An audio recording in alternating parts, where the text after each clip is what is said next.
Lightning splits a midnight sky over a battlefield of gods. Asgard, the celestial city of gold, crumbles in flames and thunder. Amid the chaos stands the Sentry, haloed in crackling golden light. But something is terribly wrong. His once gentle eyes now burn with fury and madness. In his hands, the god of war struggles, shock and pain on Ares' face. With a gut-wrenching roar, the Sentry rends the Olympian warrior in two as if tearing paper, casting the pieces aside. Heroes and gods alike freeze in horror. Thor cries out in anguish, and Iron Man's armor reflects the unthinkable sight. The golden guardian of good has become a harbinger of death. Above, swirling black clouds form a ghastly silhouette, a grin of darkness watching through the storm. The void is here, fully unleashed, its laughter rolling like distant thunder in Sentry's mind. The golden hero trembles, fighting an inner battle even as his body moves like a puppet of the darkness. "Please, help me," Bob Reynolds' voice whispers somewhere beneath the wrath, but it is lost in the void's cackling gale. With one hand, the Sentry swats aside Captain America and Captain Marvel as they charge. With the other, he hurls jagged bolts of midnight energy that send Hawkeye and Lady Sif sprawling. The edge of oblivion has arrived. Every instant stretches on a knife's edge between salvation and destruction. The Sentry's face twist-stone moment anguish. The next, a cruel sneer as the void within revels in carnage. Thor raises his hammer, heartbroken but resolute, lightning coiling around Mjolnir for a final desperate strike. The camera closes on the Sentry's conflicted face. Golden energy tears at shadowy veins across his skin. The world holds its breath. Will the god of thunder slay his friend to stop a nightmare? Will Bob Reynolds resurface in time to save everyone from himself? And then, cut to black.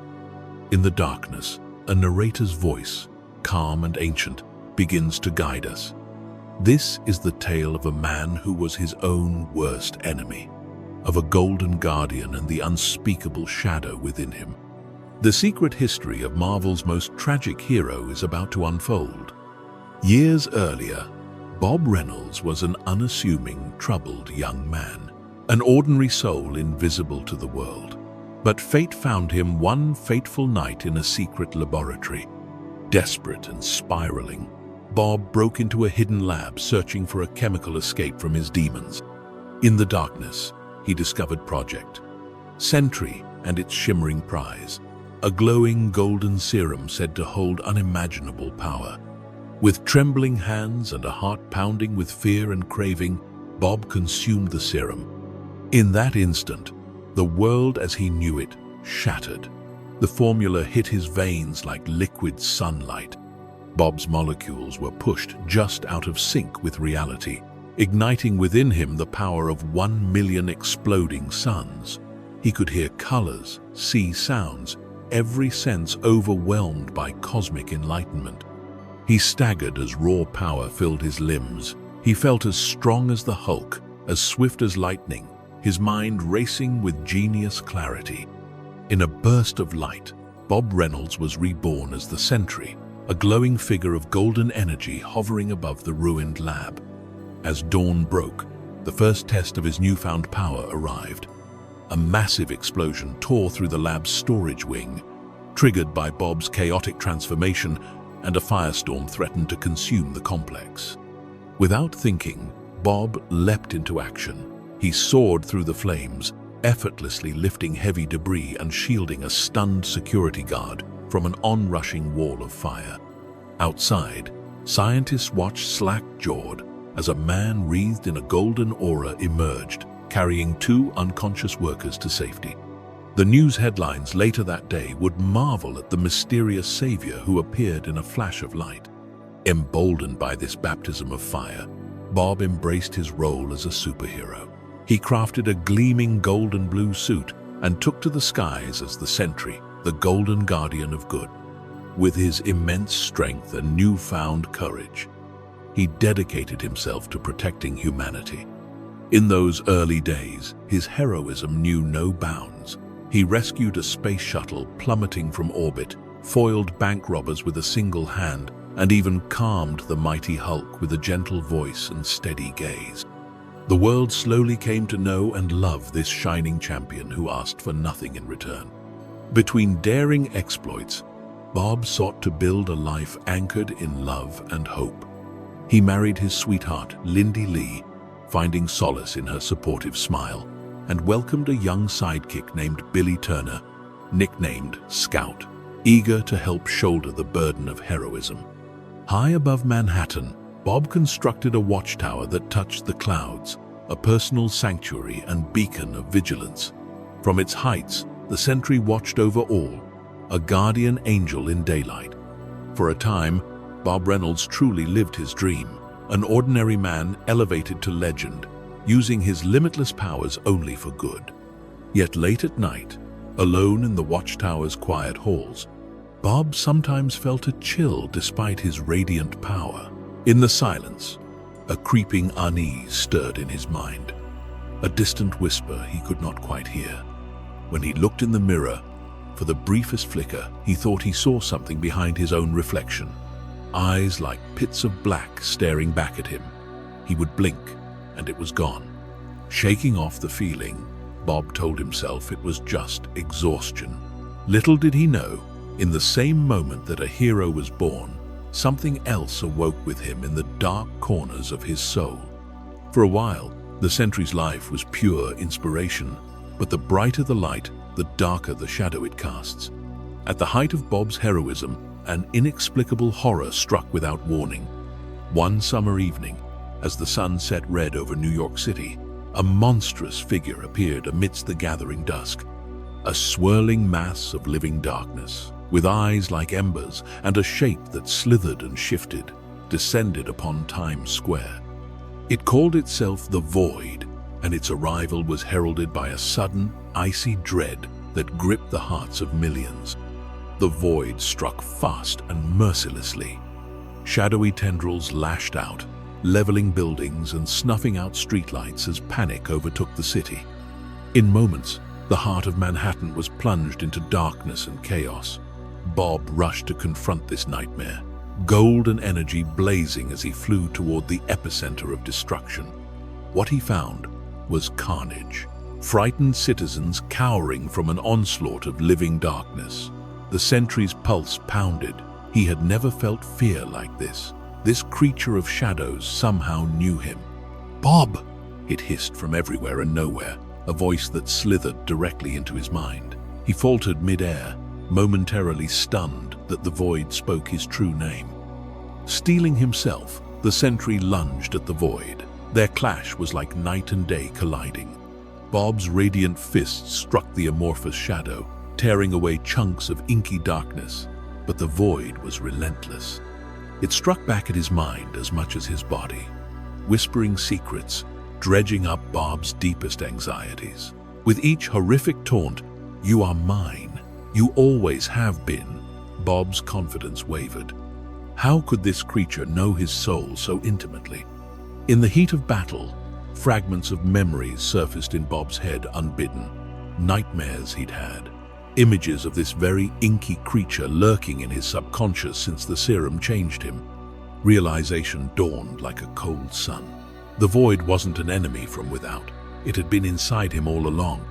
Rallying, the Sentry unleashed the full extent of his power. With a shout that rattled windows for miles, he grabbed the Void in a bear hug, his golden aura flaring against the creature's writhing mass of darkness. The ground shook as he drove the Void back, struggling to contain what felt like a living abyss of fear and hate. At last, with a final surge of will, the Sentry hurled the Void away from the city. The shadowy entity dissipated into a black mist over the Atlantic, retreating. For now, New York was saved. But victory came at a terrible price. In mere minutes of the Void's rampage, countless lives had been lost and scores of people injured. The Sentry helped pull survivors from rubble, his heart heavy with guilt. Never had he failed to protect so many. As he cradled a wounded child in his arms, Bob's eyes stung with tears of helplessness. For the first time, the Golden Guardian felt truly powerless. Not from lack of strength, but from the dawning horror that the monster was connected to him. He could sense it even now. The void was not destroyed, only lurking, tethered to his very being like a dark twin. In the aftermath, Bob sought answers and solace among those he trusted most. He confided in Reed Richards of the Fantastic Four and Doctor Strange, the Sorcerer Supreme. In a secret meeting atop the ruined remnants of his watchtower, Bob revealed his deepest fear: the void. "It's a part of me," he confessed, voice trembling. Reed's brilliant mind and Strange's mystic insight worked together to confirm the unthinkable truth. The serum that empowered Bob had also unleashed a malevolent force from within his psyche.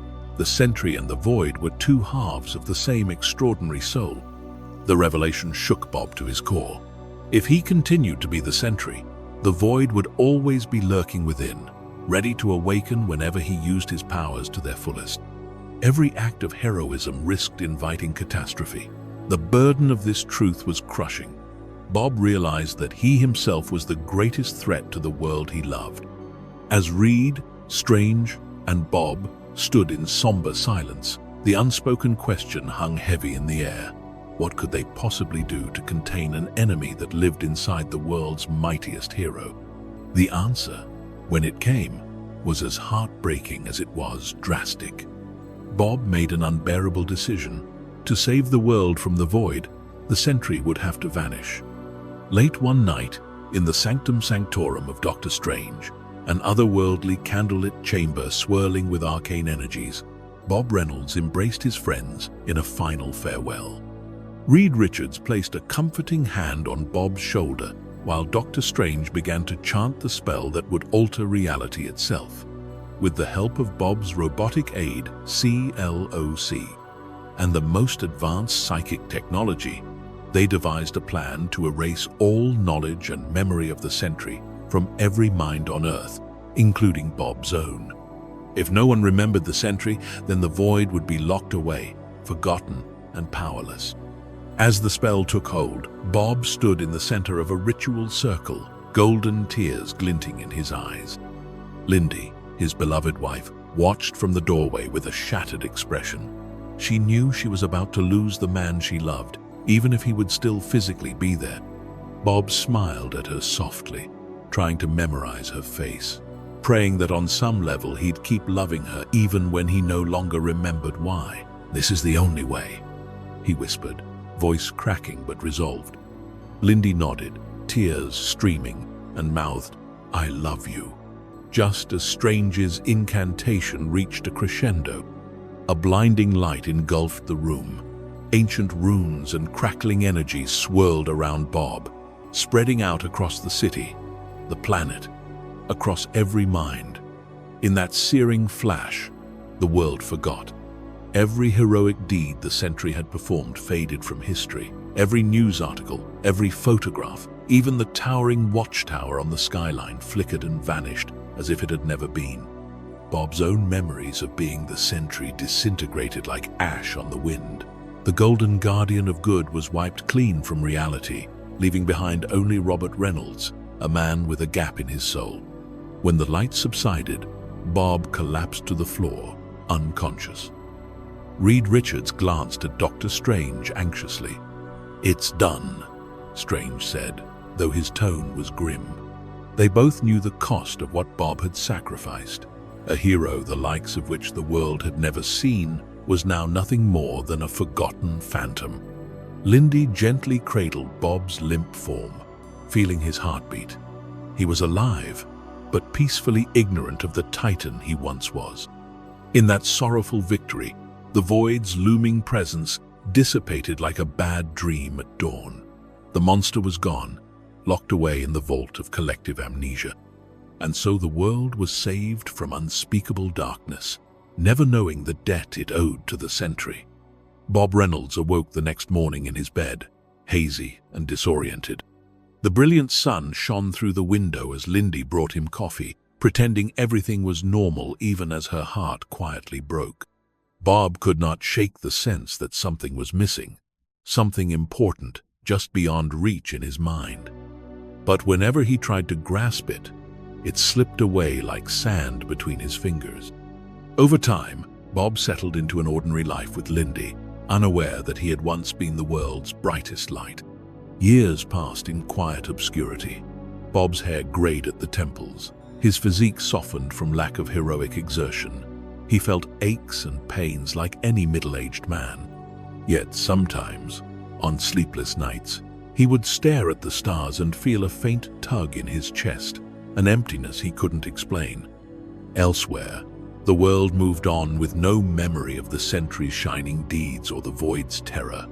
It was as if none of it had ever happened. But some truths refused to remain buried. In the hidden recesses of Bob Reynolds' fractured psyche, faint echoes of golden glory and jet-black horror waited. The Void had been muzzled and cast into shadow, but it was not truly destroyed.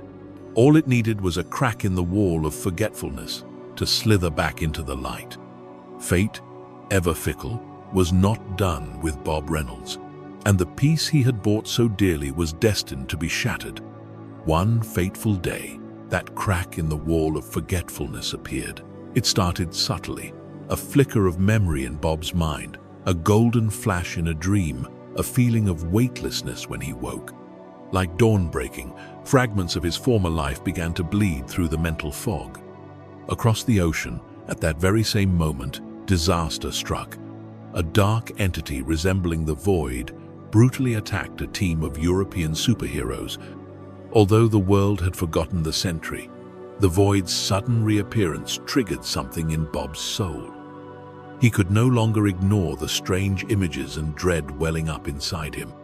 Haunted and desperate for clarity, Bob sought help.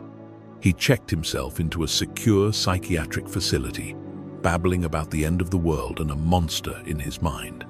The staff only saw a delusional man. But word of his rantings reached the ears of those who dealt in extraordinary events. Soon, the facility received a quiet visit from a blind lawyer with a vigilant alter ego, Matt Murdock, accompanied by private investigator Jessica Drew, Spider-Woman, and powerhouse Luke Cage. They had come on behalf of the newly formed Avengers to investigate rumors of a man with the strength of a god languishing in an asylum. When they found Bob Reynolds in a padded cell, he was hunched in the corner, mumbling through tears. "I think I'm someone else. Something's wrong with me." The Void's threat had awakened just enough of the Sentry's essence to send Bob into a spiral. The heroes gently reached out to him, unsure what they were dealing with. At the sound of compassionate voices calling his name, Bob lifted his head, and in his eyes flickered a spark of golden light. In that instant, the cell's reinforced walls trembled. Recognizing they were onto something extraordinary, the Avengers arranged to transfer Bob to the Raft, a high-security prison for superhumans, hoping to keep him, and those around him, safe until they understood what he was.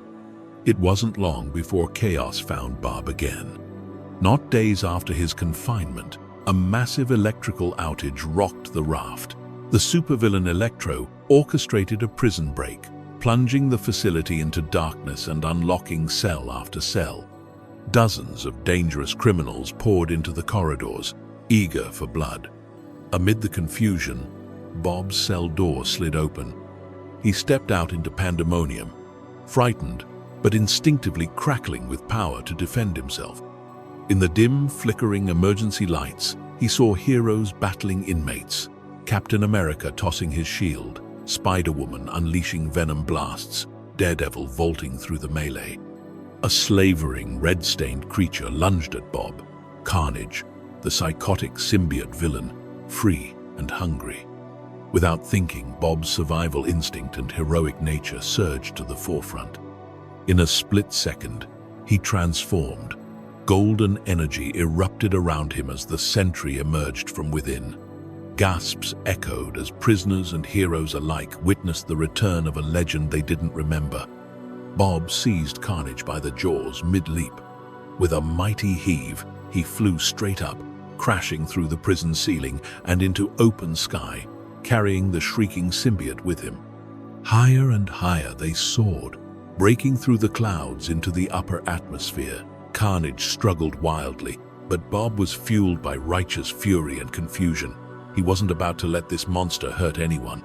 With one colossal burst of strength, the Sentry tore Carnage in half. The symbiote's scream was swallowed by the thin air, then silence. Two pieces of the villain plummeted back toward Earth, left far behind as Bob hovered at the edge of space, his eyes wide with shock at his own actions. In that quiet moment above the world, he realized he was back. Powers, memories, and all. Bob Reynolds remembered being the Sentry. He remembered everything. Down below, the Avengers and escaped prisoners alike stared upward as a brilliant streak of gold descended and landed amid the raft's smoking ruins. There stood the Sentry, tall and radiant as the sun breaking through storm clouds. Captain America approached carefully, his shield lowered in a gesture of peace. "Bob, is that you?" he asked softly.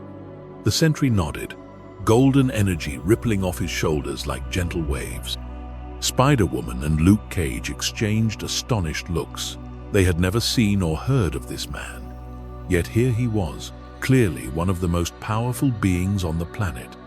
Though free and whole again, Bob was overwhelmed by guilt and uncertainty. The rush of memories was almost too much. He remembered the void and why he had erased himself. How could he explain any of this to heroes who had no memory of him? Panicked by their questions and astonished gazes, Bob suddenly flew off at impossible speed, a sonic boom rattling the air in his wake. The Avengers were left bewildered. A godlike hero had resurfaced and vanished in an instant. Bob's flight took him to the only place he felt secure, the site where his watchtower once stood, now just a faint outline atop Stark Tower. To his astonishment, as reality knitted itself back together, the watchtower reappeared in a shimmer of light, standing once more atop the skyscraper as if returning from a forgotten dimension. Hiding there, Bob wrestled with fractured thoughts. Meanwhile, Tony Stark, Iron Man, and Steve Rogers pieced together clues of who this Golden Man might be. They discovered old archived files that somehow survived the memory purge. Piece by piece, they reconstructed the forgotten truth and realized a hero long erased from history had returned. Determined to help Bob, the Avengers reached out, assembling a meeting of allies who might reach him. Before long, an unprecedented gathering formed on the tower's rooftop. Iron Man, Captain America, Professor Charles Xavier, Emma Frost, Spider-Man, the Fantastic Four, and others who had faint recollections stirring. In a tense and heartfelt intervention, they confronted Bob with compassion. Surrounded by concerned faces, Bob nearly broke under the weight of shame. "I'm sorry. I never wanted to hurt anyone," he cried. Captain America stepped forward, putting a hand on Bob's shoulder. "Whatever happened, let us help you carry it this time," he said sincerely. Moved by their sincerity, Bob allowed Emma Frost to gently probe his mind with telepathy. She helped Bob reconcile his two halves once more, pushing the void's influence back and containing it. As clarity returned, the Avengers and X-Men alike experienced a collective rush of memories. The veil lifted, and they remembered their old friend and comrade, the Sentry. Tears and hugs followed as heroes welcomed Bob Reynolds back into the fold, assuring him he was no longer alone in this fight. That day, the world's memory of the Sentry was rekindled. Newspapers once again hailed the Golden Guardian of Good and the miraculous return of a hero they had inexplicably forgotten. The Sentry's gleaming watchtower stood proudly visible above the city skyline once more, as if it had always been there. And Bob, though still haunted by what lurked within him, finally felt the warmth of fellowship and support. He rejoined the Avengers, determined to atone for the past and protect the future. Yet even as he smiled for cameras and saved lives by the hundreds, a question lingered quietly in his soul. How long could this peace last, when the darkest part of him still waited, eager to escape? For a time, it seemed the Sentry's return was a triumphant second chance. With the Avengers by his side, Bob threw himself into heroics. He saved entire cities from natural disasters, stopped alien invasions alongside the Fantastic Four, and day after day performed feats that left the public in awe. The world embraced him anew, the smiling savior with the power of a god and the humble heart of a man. Each sunrise found the Sentry hovering above Manhattan, golden cape fluttering as he watched over the innocent. Bob cherished these moments of normalcy and light, fighting villains and rebuilding what was broken, hoping against hope that the worst was behind him. But as months passed, subtle fissures began to form beneath the gleaming surface of Bob's life. The trauma of his past and the lingering presence of the void gnawed at him. At night, Bob's dreams became battlefields. He was chasing the void through twisting corridors of his mind, or worse, the void was chasing him. On more than one occasion, Bob woke to find himself floating in the middle of his bedroom, bathed in golden energy with Lindy cowering in a corner, awakened by something he'd said in his sleep. Lindy tried to be brave, but each episode left her more shaken. She confided quietly to Iron Man one day, voice trembling, "I'm scared. Bob's not well. And if he loses control..." She didn't finish the sentence, but Tony understood. If the void took over again, no one might be able to stop it. Bob sought professional help to grapple with his fractured psyche. He began visiting Dr. Cornelius Worth, a calm and empathetic psychiatrist experienced in treating superhuman minds. In Worth's office, Bob spoke of his anxieties, how he sometimes heard faint whispers when he was alone. The sessions seemed to help, at first. Yet one afternoon, as a storm rumbled outside, Dr. Worth gently suggested a shocking idea. "Bob, what if the void isn't truly separate at all? What if it's just you?" The notion hit Bob like a punch.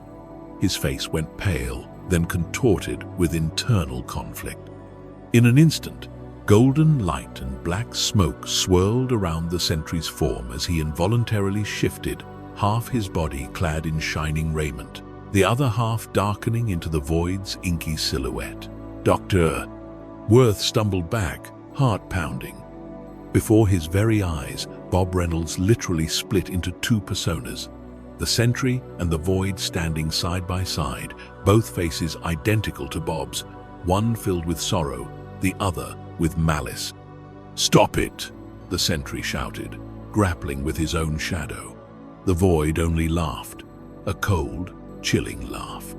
In a blink, they recombined into Bob's single form, who now held a gun, the doctor's emergency pistol, pressed shaking against Dr. Worth's forehead. The void's voice slithered from Bob's lips, mocking and despairing. "You know he can't save you. I'm the real Robert Reynolds, and I'd rather see the world burn than keep living this lie." With a flash of horror, Dr. Worth realized Bob's darkest subconscious was in control, forcing this deadly confrontation to prove a point. But the golden Sentry within was not defeated. At the last possible moment, as thunder crashed outside, Bob's finger squeezed the trigger and the Sentry's hand snapped forward, faster than thought, catching the bullet in midair just an inch from Worth's temple. Smoke curled from Bob's fist where the bullet smoldered against his palm. Dr. Worth exhaled, trembling but alive. Bob fell to his knees, tears mingling with rain blowing in through a shattered window. "I'm sorry," he stammered, voice choked with anguish. Shame and terror etched across his face. He had nearly killed an innocent man because he couldn't control the war inside his mind. That day confirmed Bob's worst fear. The barrier between him and the void was paper, thin, and it was tearing. News of Bob's episode in therapy was kept secret, but the strain on him began to show. His heroic exploits took on an unsettling edge. During a battle with the villain Ultron, a hyper-intelligent, murderous android, Ultron managed to fatally injure Lindy by blasting a shield helicarrier on which she was evacuating. In a rage, Bob retaliated with unprecedented savagery, pummeling Ultron into twisted scrap metal within seconds. In the aftermath, in a fit of desperate love and denial, Bob gathered Lindy's lifeless body in his arms and pushed, pouring every ounce of healing energy he could muster into her. Miraculously, Lindy gasped back to life, revived by the Sentry's power. Bob wept with relief, but in Lindy's eyes he saw both gratitude and fear. She had glimpsed the depth of his wrath and the godlike forces he could wield, even over life and death. It was terrifying. Not long after, Tony Stark discovered Lindy in a quiet corner of Stark Tower, shaking as she asked him for an unthinkable favor. "Tony, if you can't cure Bob, promise me you'll stop him," she pleaded, implying the need to depower or even kill her husband if the Void took over. Tony's heart sank. He realized how dire Bob's internal struggle had become for Lindy to reach this point. Into this tense situation strode Norman Osborn, a master manipulator lurking in the wings. After a major crisis, Osborn had risen to a position of national authority, assembling his own Avengers under the pretense of protecting the public. To the world, he seemed a reformed hero. To those who knew him, he was still the Green Goblin in a business suit, cunning, narcissistic, and dangerous. Osborn saw in the Sentry both a nuclear weapon and a victim he could exploit. He approached Bob with oily sympathy and fatherly concern. "I can help you," Norman whispered, promising a cure for his psychological torment and freedom from the Void. Osborn coaxed Bob to join his personal team of Avengers, a team secretly composed of reformed villains and mercenaries loyal to Norman. Bob, desperate for stability and seduced by the hope that someone finally had answers for his condition, agreed. He thought maybe working with Osborn's resources and calm guidance could finally silence the Void for good. Under Osborn's influence, the Sentry became increasingly isolated from his true friends. Osborn assigned a manipulative therapist and used mind games to reinforce Bob's dependence, feeding him lies that only Norman's methods were keeping the Void at bay. Step by step, Norman wormed himself into Bob's fractured psyche, turning the Golden Guardian into a loyal, if mentally fragile, enforcer. The Avengers watched in dismay as their friend slipped away into the clutches of a madman. But at that moment, Osborn held legitimate power and could bar them from interfering. The final break came on a cold, starless night high above the Atlantic. Aboard Osborn's helicarrier, the floating headquarters of his Dark Avengers, Lindy Reynolds remained one of the last anchors to Bob's humanity. She had insisted on staying near her husband despite her fear, believing her presence might keep him grounded. Osborn, however, saw Lindy as a liability. In secret, he instructed his Black Ops marksman Bullseye, masquerading as Hawkeye on the team, to eliminate her. Bob returned from a mission to find Lindy missing. Norman feigned sorrow and showed Bob falsified evidence implying Lindy had taken her own life out of fear of the Void. The lie hit Bob like a dagger to the heart. The shock, guilt, and heartbreak tore his soul wide open. The last light in his life had been cruelly extinguished, and with it, Bob's fragile hold on sanity finally snapped. In his grief, the Void surged like a hurricane inside him, whispering that everything Bob loved would always die because of him, that surrendering to the darkness was easier than enduring this endless pain. From that moment, Bob Reynolds was barely present. His consciousness retreated deep inside a shell of trauma and despair, and the Void slithered into the driver's seat, now able to influence Bob's actions more than ever. Norman Osborn, pleased that his most powerful asset was now unmoored from human attachments and nearly pliant, set the stage for his endgame, a siege that would cement his control over the world. All the while, deep inside the Sentry, Bob's spark of self curled into a ball of sorrow, clinging to a single thought as a lifeline. I failed everyone I love. I am the monster I feared. The cracks in the golden facade had become chasms, and through them, the Void was ready to burst forth in full, unchecked fury. Osborn's grand plan unfolded in the form of an assault on Asgard itself, the mythical city of the Norse gods, which at that time hovered above Oklahoma. He sought to solidify his power by eliminating a symbol of hope and independence, and for this brazen attack, he unleashed his most potent weapon, the Sentry. On a dark day seething with tension, Norman Osborn's forces laid siege to Asgard.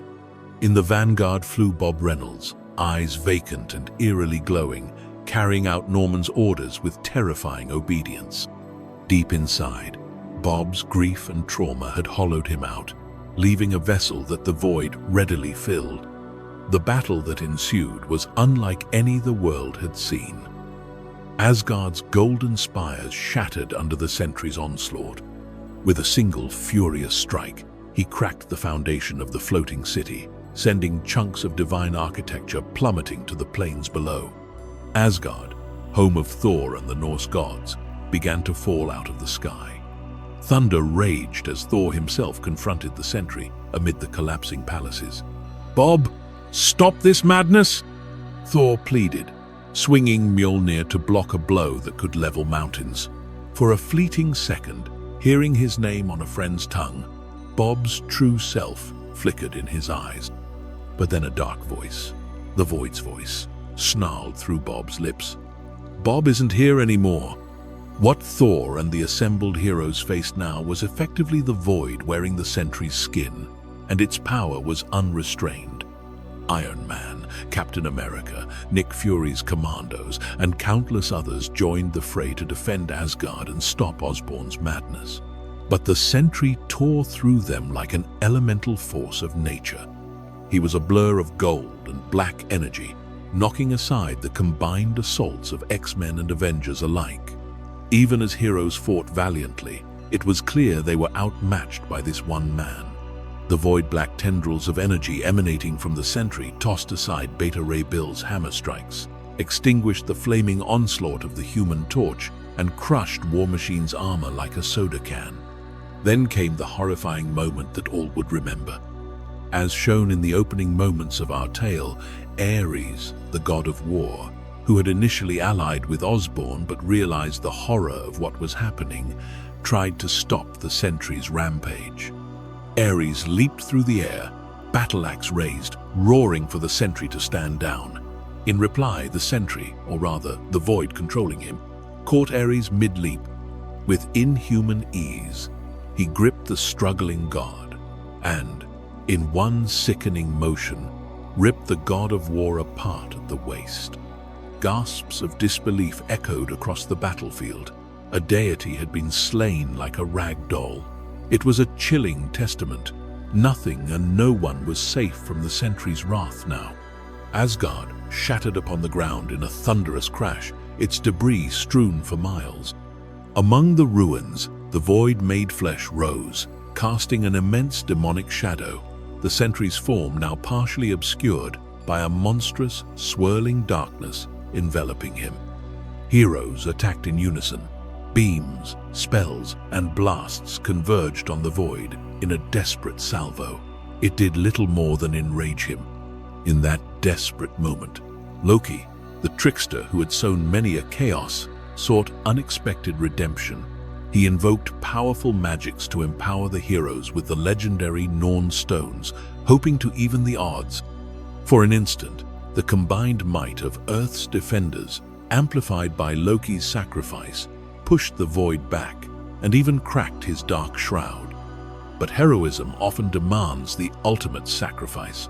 The Void, enraged by this resistance, turned its fury on Loki, obliterating the god of mischief in an instant with a spear of pure darkness. Consumed by bloodlust, the Void was prepared to massacre everyone in sight, mortal and immortal alike.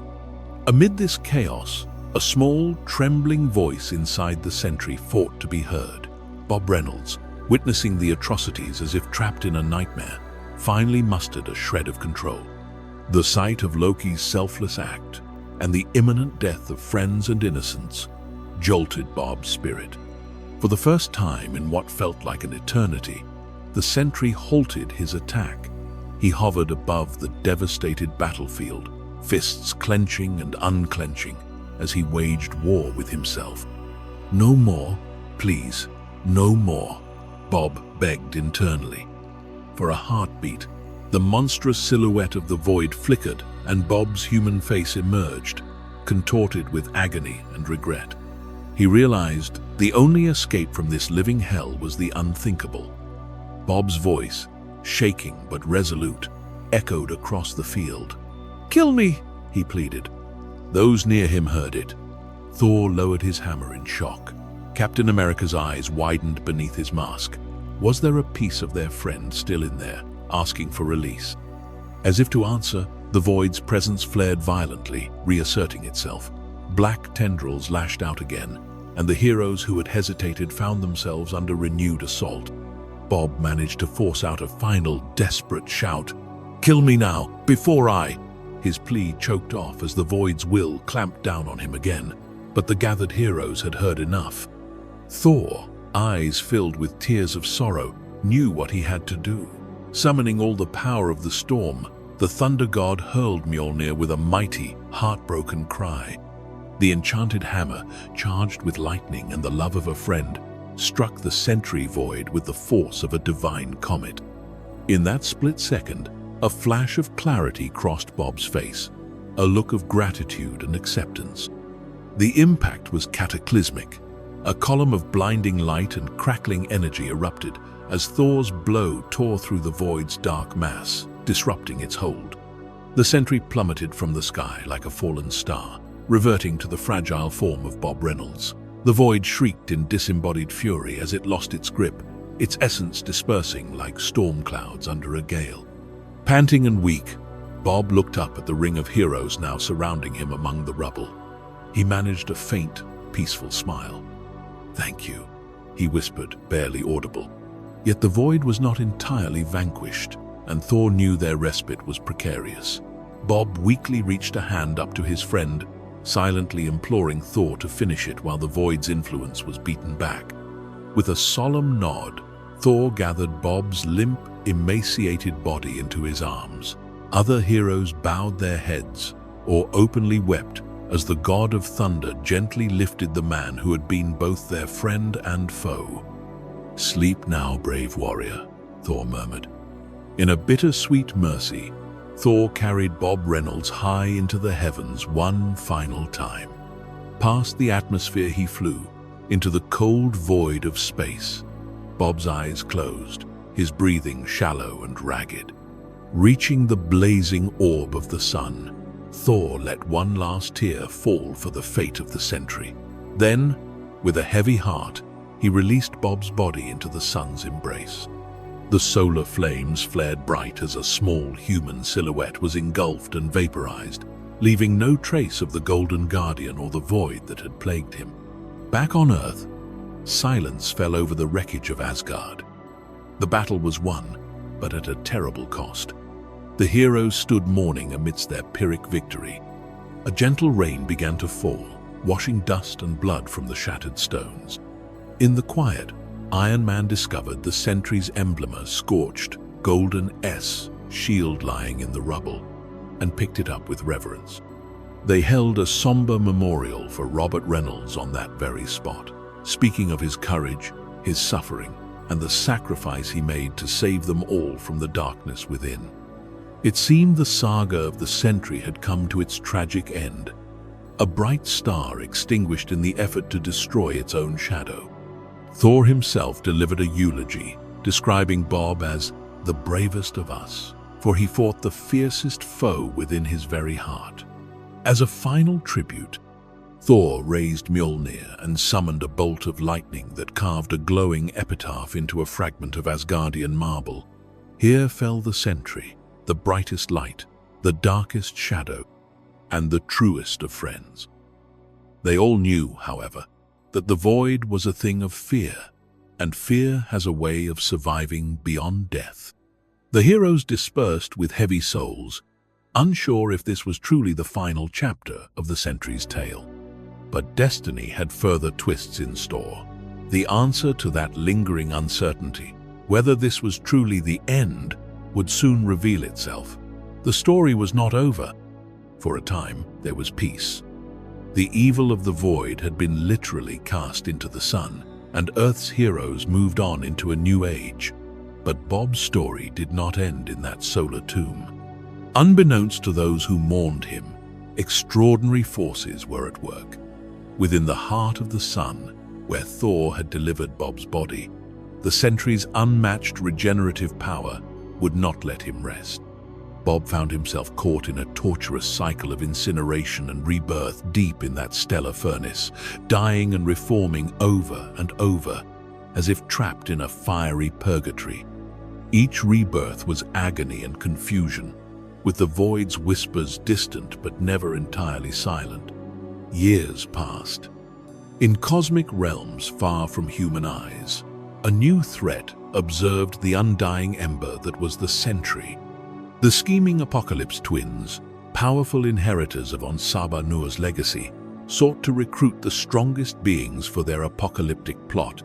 They sensed Bob's presence regenerating in the sun and seized their chance.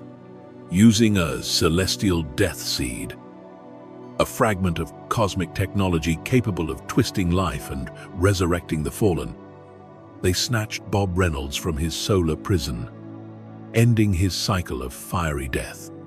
In a dark ritual aboard their starship, they resurrected Bob and reforged him as their Horseman of death. When the Sentry opened his eyes again, he was changed. His once brilliant golden aura was now marred with veins of black, and his mind was clouded by the twins' malicious influence. As the new Horseman of death, the Sentry attacked Earth's mightiest heroes yet again. This time, as a puppet of Apocalypse, he confronted the uncanny Avengers, a unity squad of X-Men and Avengers working together. Though he fought fiercely under the twins' command, something was different about Bob now. He remembered everything: his life, his death, his time in the sun. The full weight of those memories bore down on him. He felt no trace of Lindy's warmth, no comfort of his old friends, only the cold vacuum of loss and the haze of the twins' indoctrination. Strangely, the void was quieter, perhaps bored or weakened by the constant deaths in the sun. It lurked but did not dominate him as before. Bob's main struggle now was against the twins' external control. During a battle high in Earth's orbit, the Sentry found himself facing Thor once more. But this meeting was different from their fateful clash in Asgard's fall. Thor saw that Bob's eyes, though haunted and furious, were not brimming with malice this time. They were pleading. As they traded titanic blows that sent shockwaves across the sky, Bob managed to speak in a low, tortured whisper. "Help me, break free." Thor, hearing the genuine anguish beneath the anger, realized his friend was still inside, fighting the commands that compelled him. With strategic cleverness and the help of teammates like Rogue and Wasp, the Avengers severed the Apocalypse twins' hold on the Sentry. Liberation came violently. Bob screamed as the Death Seed's corruption was purged from his body in a burst of blinding light. Disoriented and brimming with regret, the Sentry floated amid the wreckage of the twins' defeated fleet. The Avengers, uncertain how to handle this resurrected powerhouse who had just been their foe, approached warily. To their surprise, Bob didn't attack or flee. Instead, he sought to help. He gently took up the corpse of a Celestial that had been felled in the conflict. A massive cosmic being whose body the twins intended to use as a weapon, and offered to carry it far, far away from Earth. This self-imposed mission was part penance and part searching for purpose. Bob was unsure if he belonged on Earth anymore, given all the pain tied to his presence. He volunteered to become a guardian in the lonely reaches of space. As he lifted the Celestial's enormous body and ascended toward the stars, Wasp looked on and said softly, "He's trying to find his humanity again, out there in the void." Bob Reynolds wandered the cosmos for a time, almost in self-exile. With the silent celestial corpse as his charge, he drifted between stars, keeping it, and himself, far from Earth. In this solitude, He had endless hours to reflect on the cycle of destruction and rebirth that his life had become. He wondered about the nature of the void. Was it truly gone, incinerated in the sun? Or was it still tethered to him, merely dormant, waiting? He thought about Lindy and his friends and wept, his tears freezing into glittering crystals in the cold of space. Out among the stars, Bob searched for meaning in survival when so much of what he cared for was lost. Eventually, Bob returned to Earth's vicinity, drawn by unresolved questions and perhaps a glimmer of hope for redemption. He sought out the one man who might understand both science and sorcery enough to help him, Dr. Strange. The sorcerer, surprised but compassionate, welcomed Bob into the Sanctum Sanctorum. Strange explained that he had attempted to cure Bob's condition after Asgard's fall, even going so far as to store the void's essence in a mystic chamber in his sanctum. However, when Strange temporarily lost the mantle of Sorcerer Supreme to Loki, that vault had been meddled with, unleashing the void back into the world for a short time. They recaptured it, but Strange confessed that containing the void externally was a dangerous, temporary solution. The encounter convinced Bob that a different approach was needed. He couldn't keep treating the void as a separate monster to lock away. It was part of him, and he had to own that. With Strange's guidance, Bob attempted a new strategy to manage his inner darkness. They constructed a mental landscape, a pocket dimension within Bob's own mind, where Bob could manifest as the Sentry each day and battle the void in controlled conditions far from the real world. This psychological battleground was nicknamed Sentry World. Each morning, Bob would sit in meditation on a mountaintop, where he chose to live in seclusion and project his consciousness inward. Inside his mind, a world of his own making awaited, a city where he and imaginary allies, like a recreated scout and even an avatar of his old dog Watchdog, would stand guard. Like clockwork, the void would appear there, and Bob would fight it, expending the void's aggression and keeping it occupied. By winning this internal duel every 24 hours, Bob kept the void from clawing its way out in reality. For a while, this method granted Bob a semblance of stability. He aided Dr. Strange and a few other trusted heroes on select missions, always careful to retreat into solitude before the void's daily emergence. The routine gave him confidence. Perhaps he could live with this arrangement indefinitely, a foot in both worlds, containing his own darkness through discipline and will. However, the scars of Bob's life were not so easily managed by ritual alone. Unbeknownst to Bob, Billy Turner, the former scout, who had grown into a troubled adult, nursed a deep bitterness. Billy had lost an arm to the void years ago and had lived through Bob's erasure and returned like a man in someone else's shadow. He believed he should have inherited the Sentry's power, or that Bob should have stayed dead after siege. This resentment festered. In a moment of weakness and anger, Billy conspired with one of Bob's old enemies, the villain Cranio, Master of Minds, to invade Sentry World. They aimed to trap Bob permanently in his own mind and steal the Sentry's power for themselves. The plan was enacted one fateful day. As Bob entered his meditative state and engaged the void in the mental city, Billy and Cranio used a duplicate of the Sentry serum combined with psychic technology to insert themselves into Bob's mindscape. Suddenly, within Sentry World, Bob found himself ambushed. His trusted sidekick, or rather, the real Billy's consciousness, turned on him, siphoning energy, while the cackling Cranio unleashed mental constructs to tip the balance in the void's favor. For the first time since its creation, Sentry World was tilting toward nightmare. The void gained ground, towering and laughing as Bob struggled against betrayal. On the precipice of defeat, Bob made a pivotal choice. He had spent so long trying to separate the light and dark within him, to pen one away from the other. But what if the key was not separation, but integration? At the brink of being overpowered, Bob did the one thing neither his traitorous sidekick nor the void expected. He stopped fighting.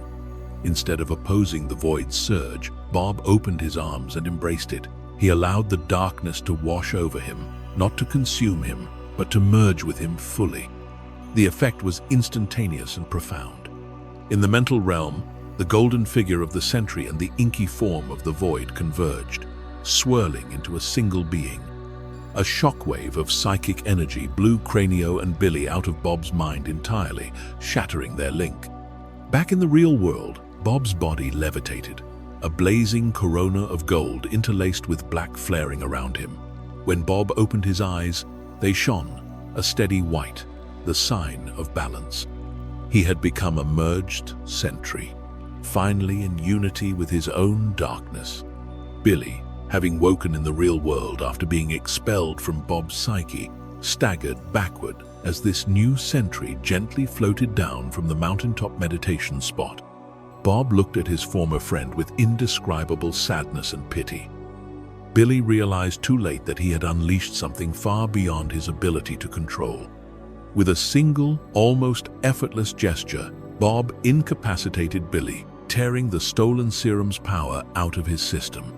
Bob then plucked a terrified Cranio out of his machinery and removed him from the pocket dimension interface, effectively foiling their plot. Iron Man and the Avengers, alerted by wild energy readings at Bob's location, arrived prepared for battle, only to find a calm, resolute Sentry waiting for them, Billy and Cranio subdued at his feet. This Sentry's presence was different. It radiated raw power, yes, but also a strange serenity, as if a storm had finally settled. Tony's scanners confirmed what was hard to believe. Bob's energy levels were off the charts, even higher than before, yet his vital signs were steady and controlled. When confronted, Bob, now truly whole, spoke with a composed, almost detached tone. He explained that he had made peace with his void, integrating it into himself. There was no longer a separate, evil entity to fight. It was all him now. The Avengers listened warily. This was an unprecedented situation. A Sentry without an internal schism, potentially more powerful and unpredictable than ever. Recognizing their unease, Bob gave a sad smile. "Am I cured?" he asked rhetorically. "Not exactly. I've just learned to live with all of me." Captain America, always the heart, stepped forward and asked gently, "What do you need, Bob? How can we help?" Bob looked at his old comrades, these good people he had hurt and scared so many times, and he realized what he didn't need anymore was constant supervision or fear. Perhaps for the first time since gaining his powers, Bob felt at peace with himself.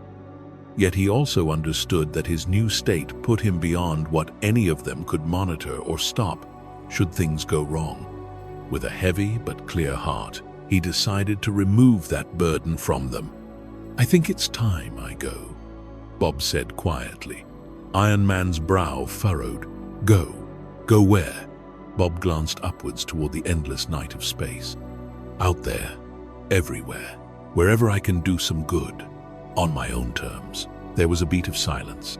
They all knew they couldn't exactly detain him. Merged with the void, Bob was now practically a force of nature. And the truth was, Earth's history with the Sentry had been as much about managing a threat as benefiting from a hero.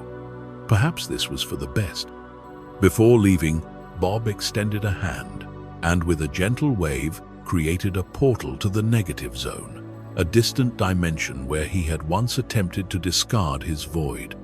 On the other side, the Avengers glimpsed an infernal army, the twisted lifeforms of the Cancerverse's scourge that had followed the void back from that venture. In a final bit of housekeeping, Bob stepped through, neutralized the extra-dimensional threat in a flash of light, even briefly teaming with the Silver Surfer to do so, and then re-emerged on Earth within moments, another crisis quietly averted by his new decisiveness. Standing among the Avengers one last time, Bob Reynolds thanked them for always believing in the man he could be, even when he fell short. There were embraces and farewells, tentative but heartfelt. Then, with one powerful thrust, the merged Sentry flew upward, faster than any eye could follow, leaving Earth's atmosphere in seconds. This time, There was no fleeing in fear, no exile in shame. It was a conscious choice by a man finally in control of himself to find where he fit in the grand scheme of the cosmos. Now possessing balance but burdened with sorrow and wisdom, Bob became a wanderer of the stars. He intervened where he saw fit across galaxies, a solitary protector whose deeds became almost mythic rumors whispered by alien civilizations. For a brief period, he even confronted an incursion from a warped universe, the Cancerverse, where the concept of death was nullified and life turned monstrous. The void within him, momentarily tempted by that realm's promise of unchecked dominion, tried to break away. Bob pursued it into that hellish reality, merging his essence with the Silver Surfer's power cosmic to combat the unleashed void and the Cancerverse abominations. In a titanic confrontation, Bob reabsorbed the void once more, sealing that chapter. Each trial reaffirmed what he had learned.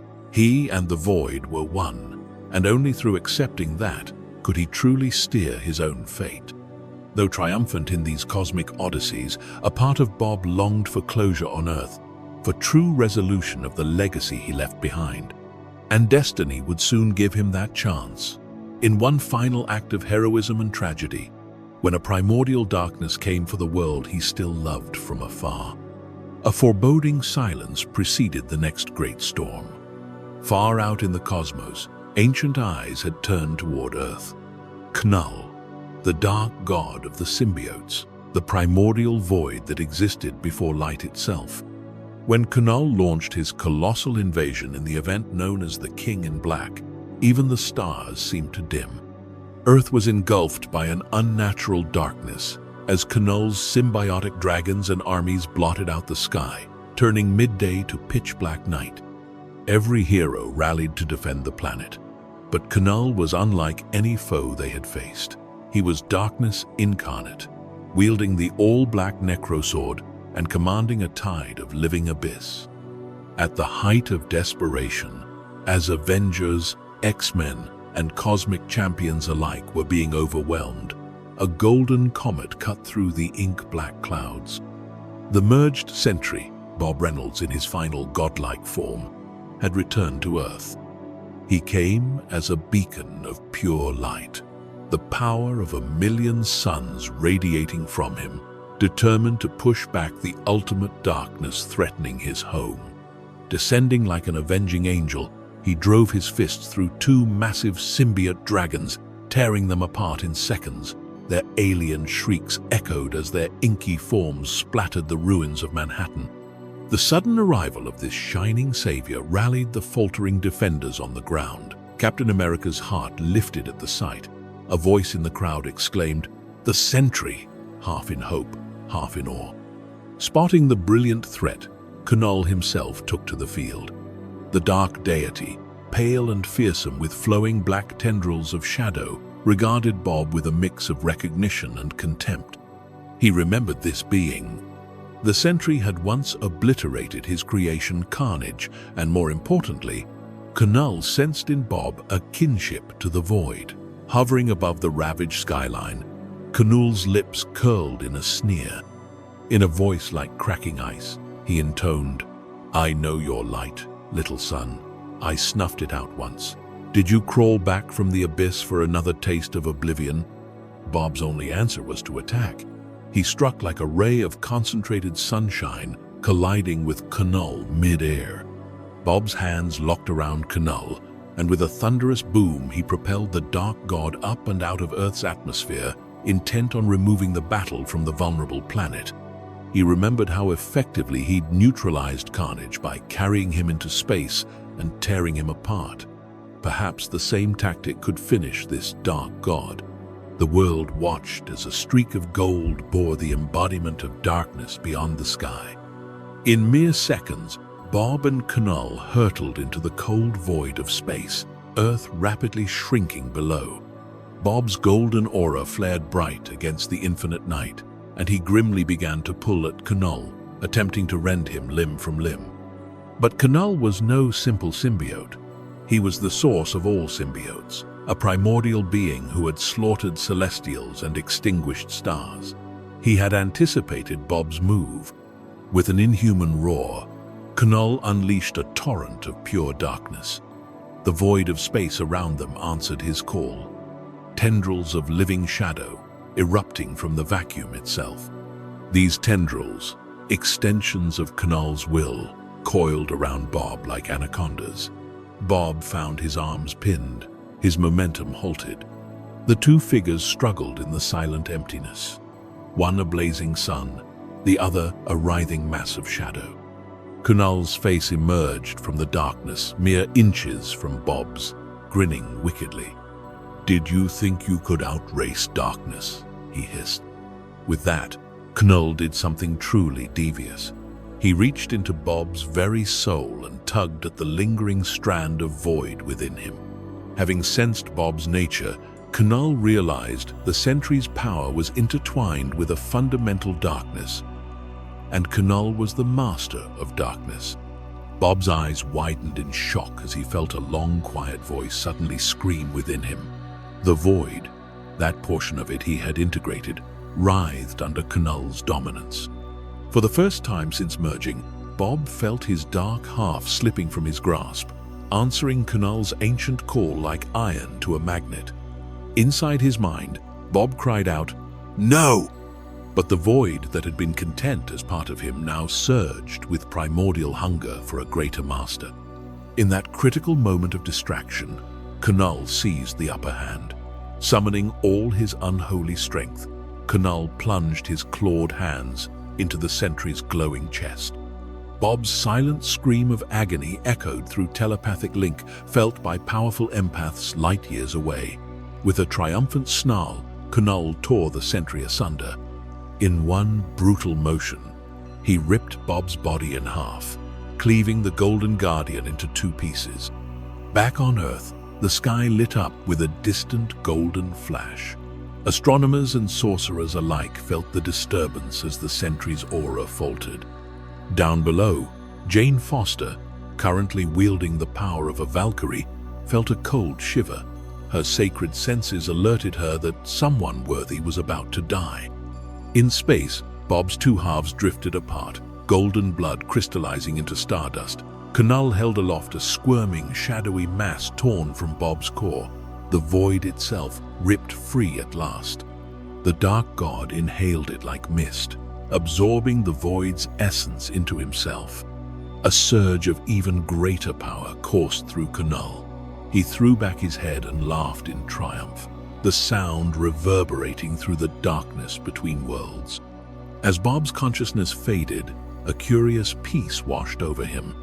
He saw distant memories, Lindy's smile, the Avengers' first warm welcome, even the day he fed his dog as a teenager, simple, human moments unmarred by cosmic horror.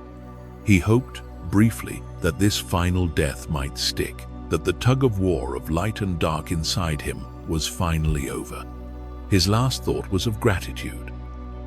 The void was gone from him, truly gone, and could menace his friends no more. The remains of the Sentry began to fall back toward Earth, pulled by gravity. Two streaks of golden light, all that was left of Robert Reynolds, flared as they re-entered the atmosphere. Thor, battling a swarm of symbiote dragons on the ground, looked up just in time to see those streaks. His heart sank. He knew what it meant.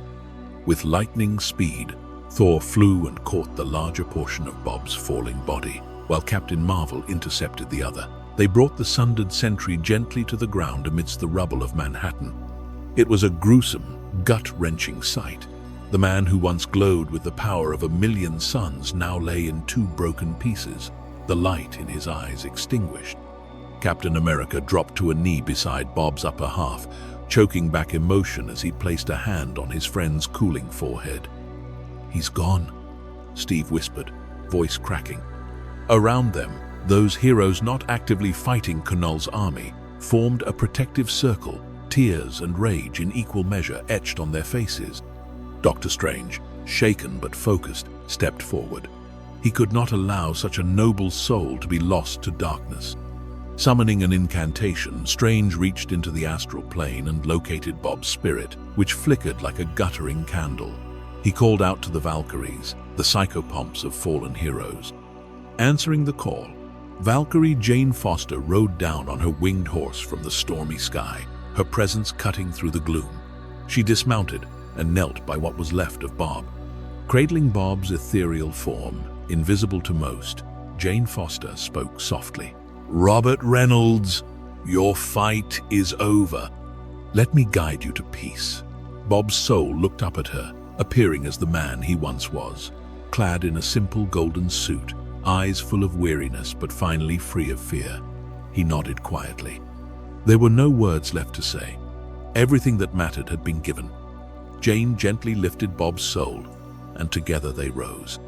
To those with mystic sight, a faint golden silhouette could be seen ascending with the Valkyrie towards a bright beyond. Thor, one of the few who could perceive it, placed a fist over his heart in salute as his fallen friend's spirit departed for Valhalla, the Hall of Heroes.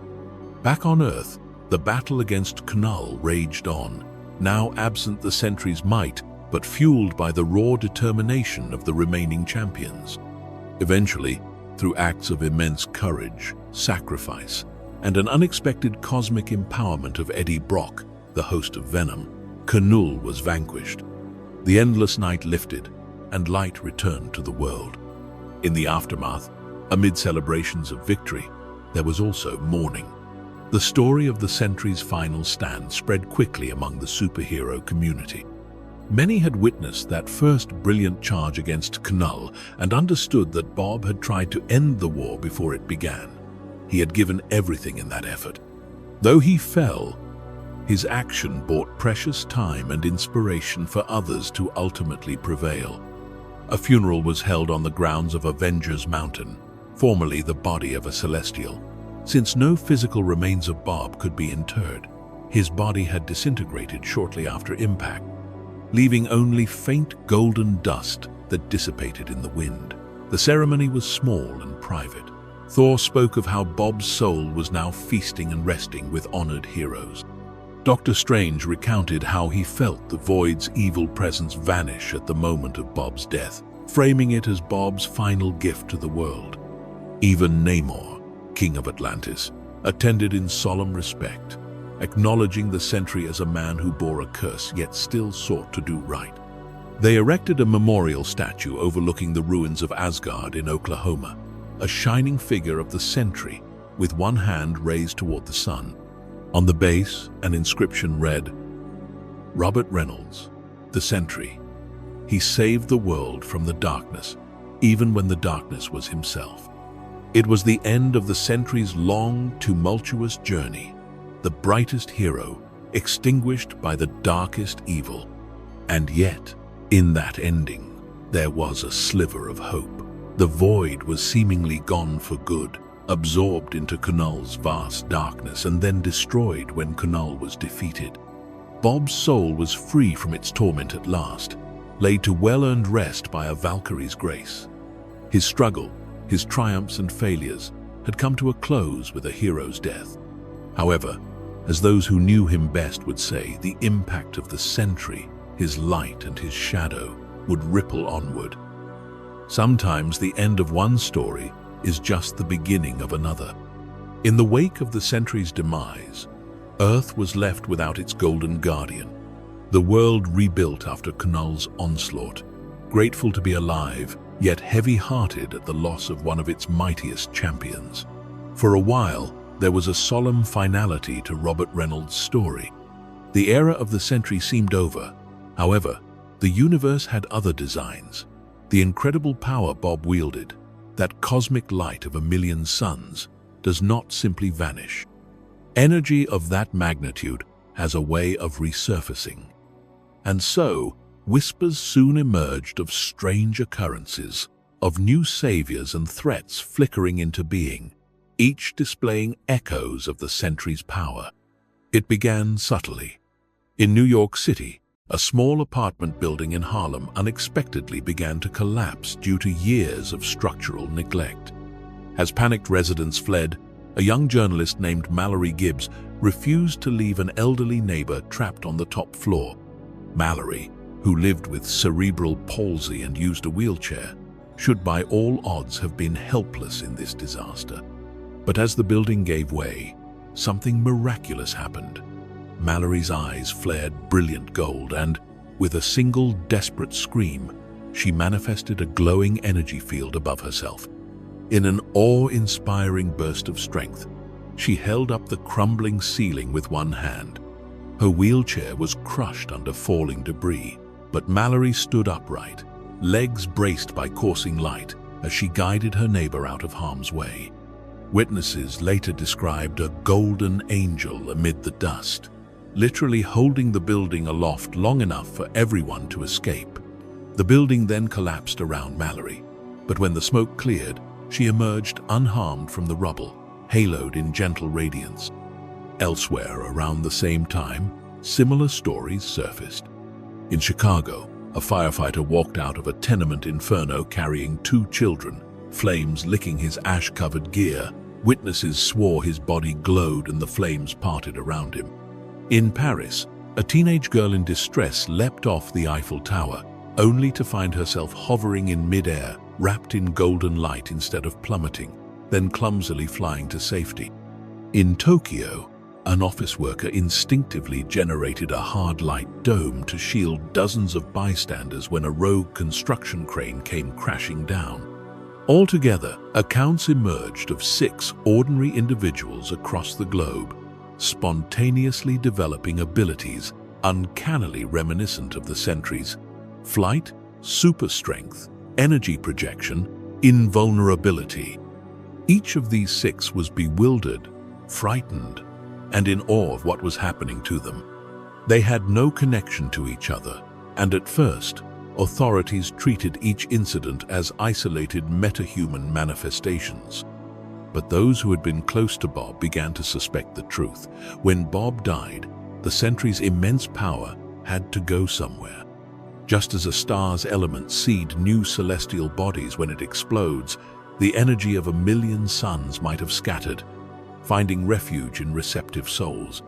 One person put the pieces together faster than most. Jessica Jones, private investigator and erstwhile superhero, was hired by the Avengers to discreetly look into rumors that pieces of the Sentry were causing chaos. Alongside Detective Misty Knight, Jessica traced the pattern of bizarre rescues and incidents. They realized that each of these 6 individuals' first flare of power corresponded almost exactly with the moment of the Sentry's death during the Knull invasion. It was as if Bob's power burst had rained down in fragments across the world. However, what started as a hopeful mystery quickly took a grim turn. One of the 6, a troubled and embittered man named Ryan Topper, saw his newfound powers not as a gift to help others, but as a path to personal glory. He became convinced that he was meant to be the next and only Sentry, the sole bearer of that divine might. Consumed by arrogance and paranoia, Ryan set out on a deadly quest. He would seek the other 5 empowered individuals and take their power for himself, by force if necessary. Over the course of a few harrowing weeks, 4 of the 6 bright new lights were extinguished.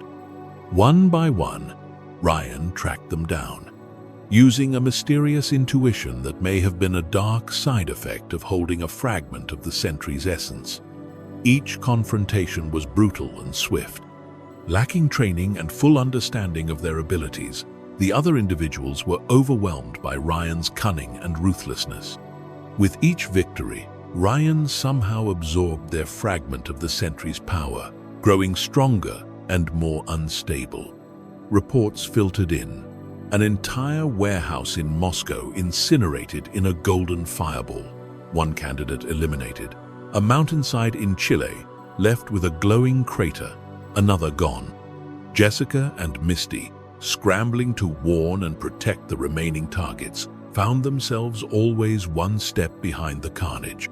In the end, only 2 remained. Mallory Gibbs, the reluctant hero of Harlem, and Ryan Topper, who now carried within him the combined power of 5/6 of a Sentry. Mallory had voluntarily turned herself in to the authorities after her building rescue, frightened of her own abilities and worried she might accidentally hurt someone. This perhaps saved her life, as she was in protective custody when Jessica and Misty finally caught up to explain the danger she was in. Mallory was stunned. She had never asked for this power, and certainly never imagined someone would kill for it. Misty, herself, a woman who had overcome adversity, with a bionic arm in place of one lost in duty, took Mallory under her wing.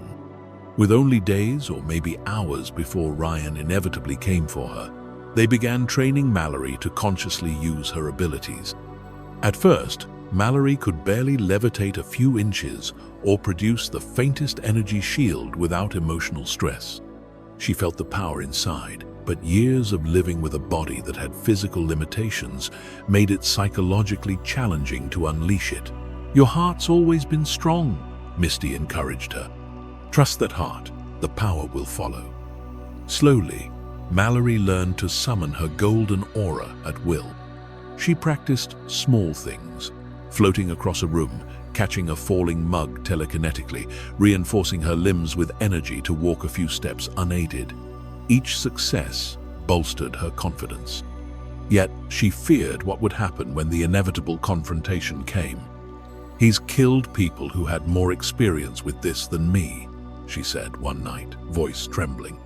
Misty placed a hand on Mallory's shoulder and looked her in the eyes. "Those people didn't have backup. You do. And you've got something he doesn't. A conscience. Don't underestimate that." The final showdown arrived on a crisp morning. Ryan Topper, now practically crackling with power and hubris, launched an assault on the secure facility where Mallory was being kept. He announced his arrival dramatically. With a concentrated blast of golden energy, he blew the front gates to molten slag. Alarms blared.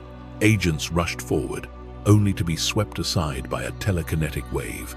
Ryan hovered into the compound, clad in a makeshift costume he'd fashioned, a black bodysuit emblazoned with a crude gold S, as if declaring himself the new Sentry already. Misty Knight and Jessica Jones met him first, trying to stall. "Ryan, stop. You don't have to do this," Jessica shouted. Ryan sneered. "You think I came this far to be denied? I am the Sentry now. I will be a god." He unleashed a blast toward them, and they dove for cover. Walls of the facility crumbled. It was clear none of the normal human defenders could slow this man down. Mallory stepped forward, heart pounding but resolve firm. She floated into the air under her own power, emerging from the wreckage to face Ryan above the courtyard. Seeing her, Ryan grinned wolfishly. "There you are. The last little sunspot." He examined her slight frame and unpolished control with contempt. "They gave you the power of a god. What a waste. Hand it over, girl, and maybe I'll let you live as my servant." Mallory's hands glowed as she mustered her energy. Fear coursed through her, but something else did too. A sense of justice, of empathy for the people Ryan had murdered. "This power isn't yours to claim," Mallory replied, voice steadier than she felt. "And I won't let you hurt anyone else with it." With that, Mallory forged a shimmering shield of light around herself, remembering how she held up that building. Ryan snarled in response and flew at her with superhuman speed, fists first. The courtyard shook as he slammed into Mallory's energy barrier. Her shield held, but the impact sent her skidding back. Grimly, Mallory reinforced it, and the two began trading blows. Golden energy flares, shockwaves in the air. Mallory fought defensively, protecting the facility and its people from Ryan's onslaught. He fought like a man possessed, aggressive and wild, yet experienced now with his stolen gifts. As the battle raged, cracks began to form in Mallory's shield under Ryan's relentless attacks. He was simply carrying more raw power. Each of his strikes felt like a hammer of light. Mallory's breaths grew labored. Sweat dripped down her brow. She managed to deflect a blast away from a cluster of hiding agents, absorbing the brunt herself. Pain flared in her side, but she held on. Ryan pressed advantage, sensing her weakness. He wrapped a telekinetic vice around Mallory and began to squeeze, intending to crush her and extract her energy when she faltered. Mallory gasped as invisible force constricted her. On the ground, Misty Knight fired a specialized energy dampener at Ryan. He swatted it away effortlessly. It was going to be Mallory's fight alone.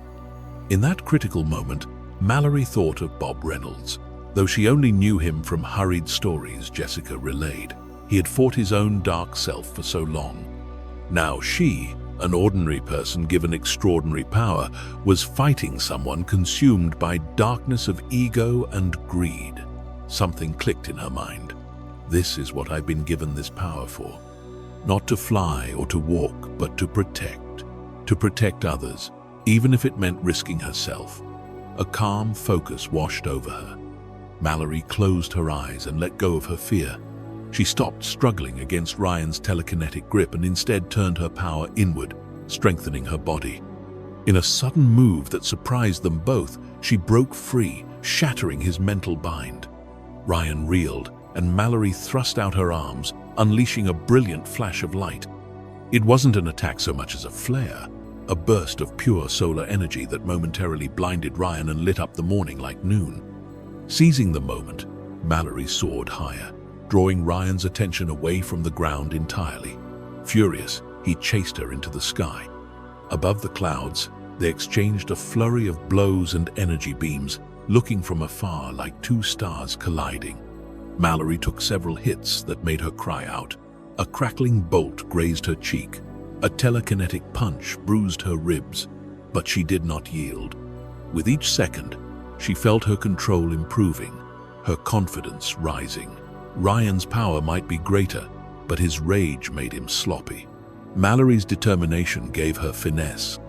Finally, as Ryan lunged carelessly, Mallory poured everything she had into one concentrated blast. All her grief for the lives lost, all her hope to save others, all her courage, it all fueled that beam of golden light. It struck Ryan square in the chest. He let out a shocked howl as the energy enveloped him. For a moment, he looked almost like the Sentry himself, bathed in gold. Then he plummeted like a broken arrow. Ryan slammed into the ground in the ruined courtyard, forming a small crater.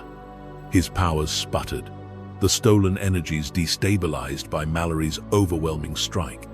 Before he could recover, Misty Knight was upon him, her bionic arm crackling with a stun charge as she delivered a knockout blow. Jessica secured special power-dampening cuffs on him. The threat of Ryan Topper was neutralized. Mallory drifted down, exhausted but victorious. As she landed on trembling legs, Misty rushed to support her. The young woman had bruises and burns, but in her eyes shone that gentle light. With Ryan's unconscious defeat, something wondrous occurred. The fragments of the Sentry's power he had stolen sensed a worthier host. Tendrils of golden energy wafted out of Ryan's prone form, gravitating toward Mallory. She panicked for a second. "What's happening?" But Jessica called out, "It's okay. It's returning to where it belongs." Embracing her fate, Mallory opened herself to the influx.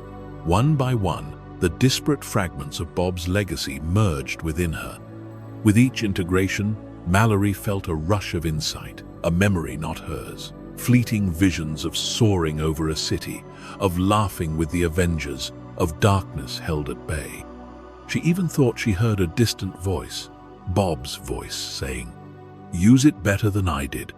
When it was over, Mallory Gibbs stood not as 1/6 of a Sentry, but as the sole possessor of the Golden Guardian's full power. And importantly, she realized, she carried only the light. The void, the curse of darkness, had not transferred. Perhaps it was destroyed with Knull. What Mallory held now was immense and untainted, a responsibility and a gift. In the days that followed, Mallory grappled with what to do. The world quickly learned of her existence, dubbing her with headlines as the new Sentry. That question mark loomed over her. Mallory had never wanted the spotlight or the burden of replacing a legend.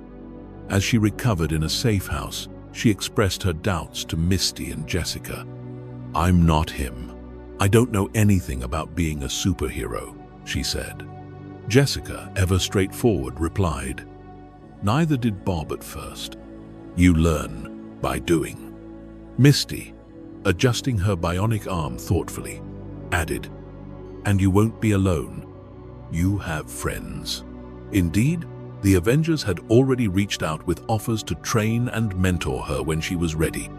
When Mallory was finally cleared to leave the hospital wing, she was met by an unexpected visitor, Captain America himself. Steve Rogers, in civilian attire, greeted her with utmost respect. He didn't pressure her, didn't call her Sentry, simply talked to her about how he once was just a kid given a serum and expected to be a symbol overnight. He empathized deeply with her uncertainty. He told her about Bob, the good and the bad, and assured her that no one expected her to be Bob Reynolds. "All we ask is that you be you, Mallory. Because who you are, the person who risked her life for a neighbor, who stood up to a bully with cosmic power, that's a hero already." Inspired and feeling the tug of duty, Mallory decided she would step up, but she chose to do so under a new name. The Sentry felt like it belonged to Bob, along with all his baggage. Mallory wanted to honor that legacy while forging her own path. She recalled her childhood love of astronomy and a term she once read, Solaris, Latin for of the sun, perhaps a twist on that. Thus, in a small press conference where the Avengers introduced her, Mallory Gibbs declared her codename, Solarus. It represented both her solar-fueled abilities and a fresh chapter unencumbered by the Void's shadow. Solarus took to heroism carefully at first. She trained with veterans like Captain Marvel to master flight and combat, with Iron Man to understand her limits, which, astonishingly, tested near or above what Bob's had been, and with counselors to handle the emotional weight. The public, initially wary, memories of the Sentry's destructive bouts were still fresh, gradually warmed to Solarus as she made her debut saving lives. Her first major outing came when a colossal Sentinel robot went rogue in Manhattan. Solarus, alongside Spider-Man and War Machine, intervened. In an awe-inducing display, she caught the falling robot, something weighing hundreds of tons, before it could crush a crowd. Hovering, arms outstretched, she gently set the machine down in the Hudson River, averting disaster. Onlookers cheered.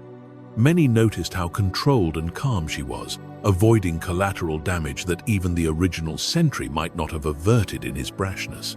It became clear, Solarus was different. She wasn't haunted or unstable. She was relatable, a young hero growing into her power, but with both feet on the ground, figuratively. Mallory also sought out the Sentry's memory. She visited the memorial statue in Oklahoma and spent a quiet afternoon in its shadow. In her hand, she held Bob's old journal, given to her by Reed Richards, who thought it might help her understand the man whose mantle fate had effectively passed to her. She read entries of Bob's struggles, his hopes, his regrets. Tears rolled down her cheeks as she realized how much Bob had suffered and how profoundly he tried to do right despite it all. Before she left, she gently traced the engraved name, Robert Reynolds, and whispered, "Thank you. I promise I'll do better." In that moment, a warm ray of sun broke through the clouds and illuminated the statue and Mallory, as if giving a quiet blessing. And so, from the tragedy of the Sentry, arose a new guardian of the light. Mallory Gibbs, Solarus, became a symbol of rebirth and resilience. The world, having seen the worst of what unlimited power coupled with inner darkness could do, now saw the best of what unlimited power guided by pure heart could achieve. Solarus joined the Avengers on official roster not long after, making a name for herself in battles against threats like subterranean monsters and alien warlords. Each victory built trust, both in her control of her powers and the public's faith in this Golden Guardian reborn. People no longer spoke of Solarus as the new Sentry as much. She was carving out her own legend. Still, in quieter moments, Mallory would remember Bob Reynolds. On the anniversary of the day he fell to Knull, she flew up to the edge of space and released a small wreath of golden energy, letting it float in orbit as a tribute. She owed him everything, as did the world, though few realized the full truth of how his end had led to her beginning. One evening, Solarus found herself on the rooftop of Avengers Tower beside Sam Wilson, the current Captain America. The sun was setting in a blaze of orange. "Beautiful, isn't it?" Sam remarked, looking at the horizon. Mallory nodded. "I never get tired of it," she said. She then confided, "Sometimes I wonder, is it really over? His story, I mean? Or is he still out there somehow, watching?" Sam smiled kindly. "In my experience, those we lose are never truly gone. Their stories live on in us. And in your case, maybe a bit of him is literally alive in you, in the light you carry." Mallory held up her hand, letting a small orb of light dance above her palm. The two heroes watched it twinkle. Mallory liked to imagine that within that light, Bob's ideals, his lessons, were present. Thus, the legacy of the Sentry found a new home in Solarus. The Golden Guardian's watch had ended, but another's had begun, one hopefully free of the curse that bedeviled her predecessor. The world would remember Bob Reynolds with a mix of awe and sorrow. But through Solarus, his hope for a better guardian was realized. Where Bob's tale had been a tragedy of self-conflict, Mallory's was shaping to be a tale of promise, proof that even after the darkest night, the sun will rise again. A deep silence falls as the narrator's voice returns, resonant and reflective.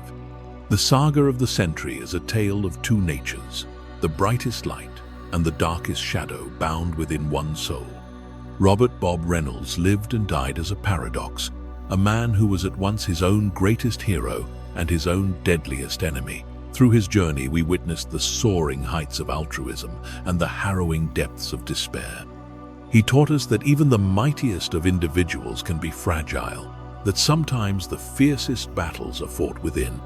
In Bob's story, there is tragedy, yes, but also profound nobility. Time and again, he made the hard choice to protect others from himself, sacrificing everything, even his very identity, even his life, to save the world from the monster inside. He stumbled and fell. At times the void overtook him, and darkness eclipsed his light. Yet in the end, when the stakes were highest, the Sentry's humanity shone through. In his final moments against the ultimate evil, Bob faced oblivion not with fear for himself, but with love for those he vowed to protect. He gave all he had, literally tearing the darkness from his own heart if it meant a brighter tomorrow for Earth. He fell, but in doing so perhaps found the peace that eluded him in life, freeing the light from the shadow at last. The camera pans across a cosmic vista, a field of stars against the inky black. Among them glitters a particularly bright star with a faint golden hue. The narrator continues in a gentle, almost reverent tone. The Golden Guardian's legacy did not die with him. Just as night yields to dawn, Bob's light found new bearers. A young woman now stands where he once stood, not to erase his memory but to honor it by learning from his trials. In Mallory Solarus Gibbs, the ideals of the Sentry live on: compassion, courage, and the resolve to use great power responsibly. She carries the same radiance, without the burden of the void, symbolizing a hope that the struggles of the past can give rise to a better future. We see a montage of key moments like scenes remembered in a storybook. Bob, as a wide-eyed young man, drinking the serum and exploding into light. The Sentry laughing as he flies alongside Iron Man and Spider-Man on a sunny day. Bob in tears as he hugs Lindy in a quiet apartment, the void's black tendrils encircling the earth. Thor holding Bob's body with the sun blazing beyond. Mallory, cloaked in gold, reaching out to catch a falling civilian. The narrator guides us through these images with empathy. Who is the Sentry? He was a man who contained multitudes, a shining savior and a frightened, flawed human being. Who is Solarus? She is the promise that even after our darkest chapters, the story continues and can find redemption. The narration posits a question that resonates beyond the comic panels. What does it mean to be your own worst enemy? In Bob's life, it meant that the fiercest villain he ever battled wore his own face and knew his every fear. But being one's own worst enemy also meant he had the potential to be his own savior. No one else could truly defeat the void for him except himself. This duality, painful though it was, revealed that heroism is not the absence of inner demons, but the willingness to confront them again and again for the greater good. At last, the scene transitions to the present-day Marvel Universe skyline. The sun is rising, painting the city in gold. High above, a streak of light. Solarus patrols in the dawn, her cape catching the morning rays. The narrator's voice swells in an operatic crescendo, like the conclusion of a grand symphony. The story of Marvel's Sentry is a story of light and shadow, of a man who flew into the sun to save the world from his own darkness. It's a reminder that within each of us lies both our greatest potential for good and the capacity for fear and anger. We are all, in a way, our own void and our own Sentry.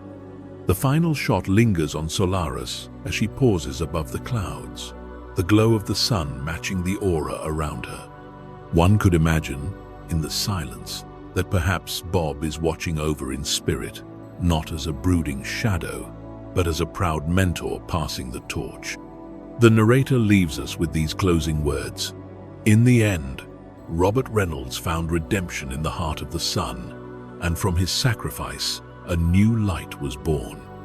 The Golden Guardian's watch has ended, but his legend endures, carried in the hearts of those who remember and in the radiant wings of Solarus, flying ever towards the dawn. The screen fades to white, then to black. The epic tale concludes on a note of melancholy yet profound hope. The secret history has been revealed, and we are left contemplating the enduring theme. Even in our darkest hour, the light within can never be truly extinguished.